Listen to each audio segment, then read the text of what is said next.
একদিন একজন গরিব লোক রাস্তায় 10টি টাকা পেল। সে ভাবতে লাগলো, এই 10 টাকায় কি কেনা যাবে।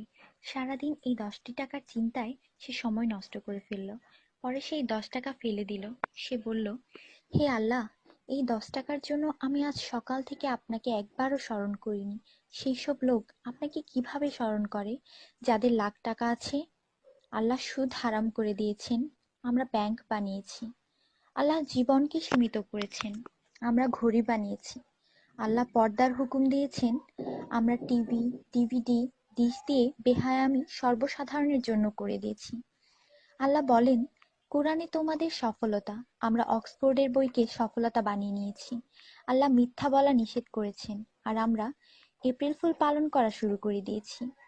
আল্লাহ বৃদ্ধ বয়সে মা বাবার সেবা করতে বলেছেন, আমরা বৃদ্ধাশ্রম বানিয়ে ফেলেছি। আজ মুসলমান এই জন্য দুশ্চিন্তায় যে যাকে খুশি করার তাকেই তো রাগিয়ে ফেলেছি। দয়া করে সবাইকে ফরওয়ার্ড করুন, কারণ নেকির দাওয়াত দেওয়ায় নেকিকারীর সমান সওয়াব পাওয়া যায়। একটু ভাবুন, আজান যখন হয় তখন টিভির ভলিউম কমানো হয়, কিন্তু নজর টিভিতেই থাকে। আর মনে মনে বলি, আজান যাতে তাড়াতাড়ি শেষ হয়। এতেই কি আজানের মর্ম? আপনি নিজে আপনার মনকে প্রশ্ন করুন। আজানের জবাব দেওয়ার চেষ্টা করুন, যাতে মৃত্যুর পর কালিমা তাইয়্যিবা আমাদের নসিব হয়। অনুরোধ, এই মেসেজটি সবার কাছে পৌঁছে দিন। বন্ধুরা, আমাদের দাওয়াতে যদি কেউ না আসে, আমরা রাগান্বিত হই।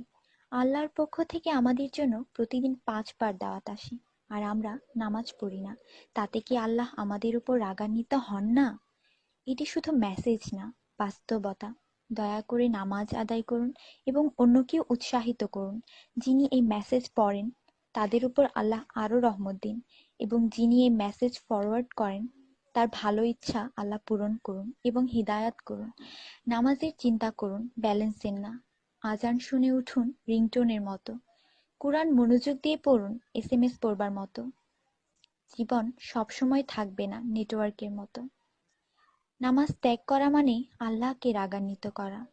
ফজর 6 মিনিট, জোহর 15 মিনিট, আসর 8 মিনিট, মাগরিব 10 মিনিট, এশা 18 মিনিট, মোট 57 মিনিট। 80% লোক এই মেসেজ ফরওয়ার্ড করে না। দয়া করে আপনি করুন। আল্লাহ সবার মঙ্গল করুন। আমিন।